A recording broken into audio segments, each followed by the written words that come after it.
Shalom, selamat pagi Bapak Ibu Saudara yang terkasih di dalam Tuhan.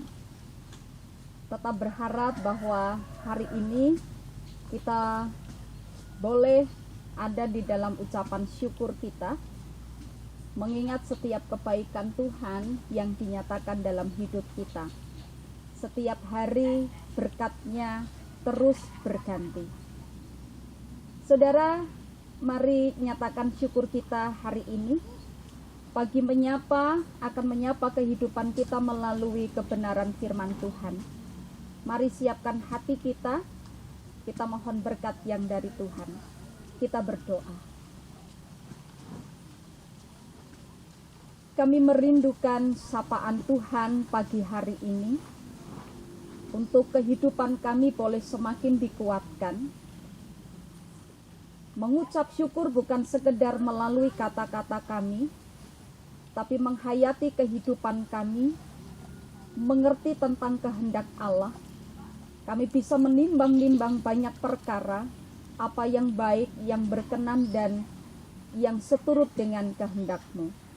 Kami siapkan mata hati pikiran kami tertuju pada kebenaran firman-Mu. Bersabdalah ya Allah, kami siap untuk mendengarkan. Amin. Bapak Ibu Saudara, kita akan mempersiapkan dari kesaksian 1 Raja-Raja 3. Mari memperhatikan kisah dari 1 Raja-Raja 3. Kita akan memperhatikan ayat 4 sampai dengan 12. 1 Raja-Raja 3 ayat 4 sampai dengan 12. Pada suatu hari Raja pergi ke Gibeon untuk mempersembahkan korban, sebab disitulah bukit pengorbanan yang paling besar.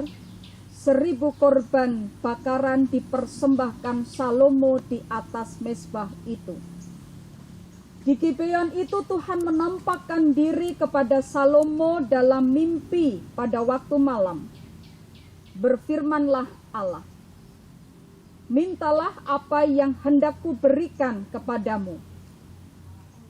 Lalu Salomo berkata, Engkaulah yang telah menunjukkan kasih setiamu yang besar kepada hamba-Mu Daud, ayahku. Sebab ia hidup di hadapanmu dengan setia, benar dan jujur terhadap engkau. Dan engkau telah menjamin kepadanya kasih setia yang besar itu, dengan memberikan kepadanya seorang anak yang duduk di tahtanya seperti pada hari ini. Maka sekarang ya Tuhan Allahku, Engkaulah yang mengangkat hamba-Mu ini menjadi raja menggantikan Daud ayahku. Sekalipun aku masih sangat muda dan belum berpengalaman. Demikianlah hamba-Mu ini berada di tengah-tengah umat-Mu yang Kau pilih, suatu umat yang besar, yang tidak terhitung dan tidak terkira banyaknya. Maka berikanlah kepada hamba-Mu ini hati yang faham, menimbang perkara, untuk menghakimi umat-Mu dengan dapat membedakan antara yang baik dan yang jahat. Sebab siapakah yang sanggup menghakimi umat-Mu yang sangat besar ini? Lalu adalah baik di mata Tuhan bahwa Salomo meminta hal yang demikian. Jadi berfirmanlah Allah kepadanya, oleh karena engkau telah meminta hal yang demikian dan tidak meminta umur panjang, atau kekayaan, atau nyawa musuhmu, melainkan pengertian untuk memutuskan hukum, maka sesungguhnya aku melakukan sesuai dengan permintaanmu itu. Sesungguhnya aku memberikan kepadamu hati yang penuh hikmat dan pengertian, sehingga sebelum engkau tidak ada seorang pun seperti engkau, dan sesudah engkau takkan bangkit seorang pun seperti engkau. Saudara yang berbahagia adalah setiap kita yang tahu apa yang Tuhan firmankan dan kita melakukannya. Amin. Bapak Ibu Saudara yang terkasih di dalam Tuhan, kalau kita mungkin membandingkan, menghitung begitu ya, kelihatannya Salomo menjadi satu dari manusia yang ada di bumi ini yang boleh kita katakan dia sangat beruntung. Kenapa beruntung? Karena sepertinya memang tidak ada seorang pun manusia yang diberi kesempatan untuk meminta sesuatu kepada Allah. Untuk meminta apapun kepada Allah. Kalau saya harus meminta dan Allah memberikan kesempatan, Lintang, apa yang kau minta? Saudara, betapa saya memiliki banyak keinginan dan itu menjadi sesuatu yang luar biasa untuk saya. Dan inilah yang menarik, bahwa kesempatan tersedia bagi Salomo untuk meminta kepada Tuhan.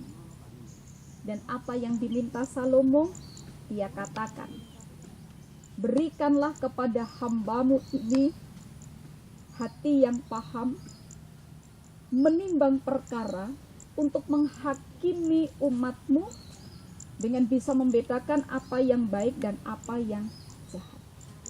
Saudara, perhatikan permintaan Salomo. Berikan kepada hambamu hati. Hati yang bagaimana? Hati yang paham. Hati yang berhikmat, hati yang memiliki pengertian, hati yang kemudian bisa mampu menimbang-nimbang perkara. Oh, ini yang baik. Oh, ini yang tidak baik. Oh, ini yang benar. Oh, ini yang tepat. Saudara, kelihatannya memang Salomo sadar siapa dirinya. Posisinya sebagai raja yang senantiasa akan mengambil keputusan, dan keputusan itu tertinggi di seluruh kerajaan Israel. Oleh karena itu, dia lebih memprioritaskan sebuah pengertian, sebuah pemahaman ketimbang banyak hal, usia, harta, kekayaan, bahkan dikatakan di dalam perikop kita, mungkin juga kejayaan, kematian musuh-musuhnya. Salomo paham atas dirinya. Itu sebabnya dia menyatakan permintaan baik di mata Allah, seturut dengan kehendaknya, untuk meminta hati yang paham. Saudara, mungkin agak berbeda selama ini yang kita pahami bahwa yang diminta Salomo adalah hikmat. Tetapi ketika kita membaca bagian ini, bukankah ketika Salomo meminta yang berbeda dari permintaan sewajarnya orang kalau suruh minta, ya seperti tadi saya katakan, kalau saya harus minta mungkin saya akan punya keinginan A, B, C, D, E, begitu banyak. Mungkin kita mengatakan bahwa Salomo ini berhikmat. Dia meminta hati yang paham untuk menimbang. Itu sudah menjadi hikmat yang luar biasa. Sehingga sesungguhnya Salomo tidak meminta hikmat karena permintaannya sudah berhikmat. Memang hikmat bukan sesuatu yang sudah jadi dari sananya. Tidak demikian. Salomo meminta hati yang paham.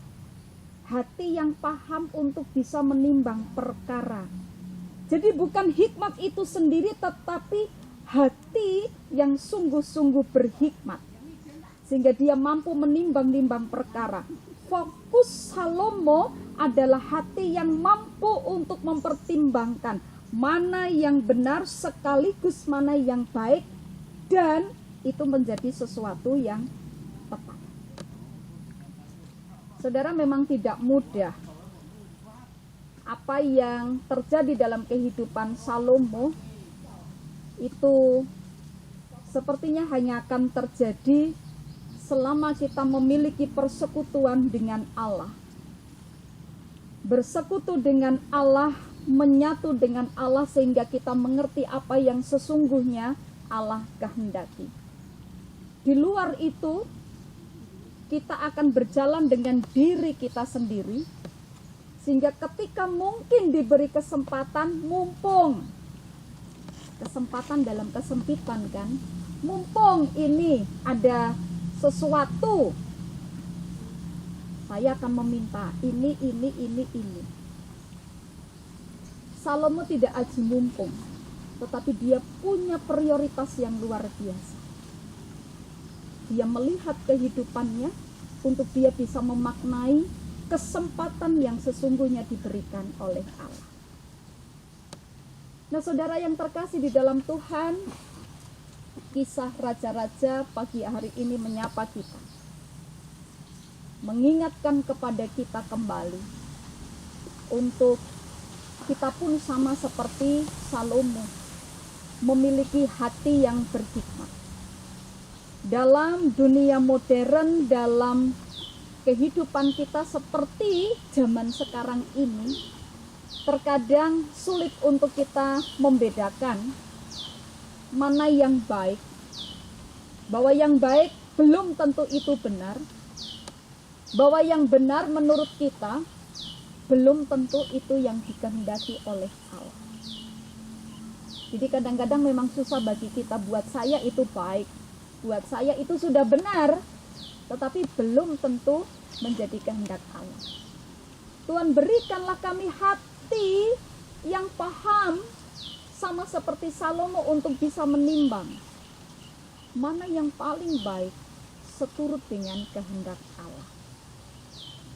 Orang boleh menggunakan aji mumpung, dan ketika kita akan ikut-ikut menggunakan aji mumpung, mumpung kehidupan diberikan kepada kita, mintalah apa yang terbaik untuk bisa membekali kehidupan kita dan menjadikan kehidupan kita menjadi lebih baik lagi.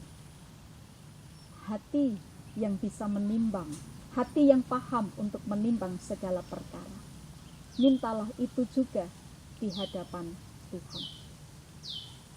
Hayati pagimu hari ini, hayati hari-harimu dan setiap langkah kerjamu, dan baiklah kita juga bisa memiliki hati yang mampu menimbang-nimbang apa yang baik, benar, dan seturut dengan kehendak Allah.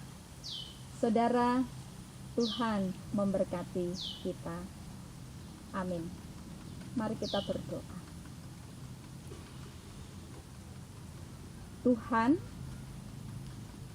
ada begitu banyak perkara yang mengelilingi kehidupan kami. Ada begitu banyak keinginan-keinginan yang menyertai setiap langkah kami.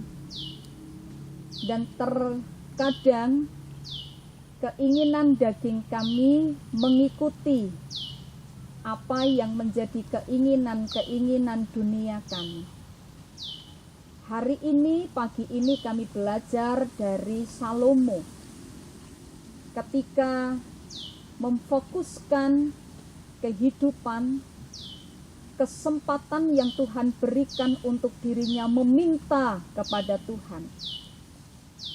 Dan kami belajar bagaimana Salomo meminta hati yang paham untuk menimbang segala perkara. Mampukan kami ya Allah, sama seperti Salomo, memprioritaskan kehidupan kami, kehidupan yang adalah kesempatan yang Tuhan berikan, tidak membiarkan keinginan-keinginan kami sendiri, tetapi melihat setiap kehendak Allah di dalam kehidupan kami. Biarlah hati kami pun penuh dengan hikmat, sehingga kami bisa paham, bahkan mengerti apa yang terbaik. tetap menyertai langkah perjalanan kami. Biarlah kami senantiasa juga mengikut sertakan Tuhan. Terima kasih Tuhan, di dalam Kristus kami berdoa. Amin. Saudara, kiranya kasih Allah, kasih Tuhan Yesus Kristus di dalam persekutuan Roh Kudus menyertai perjalanan kehidupan kita. Amin.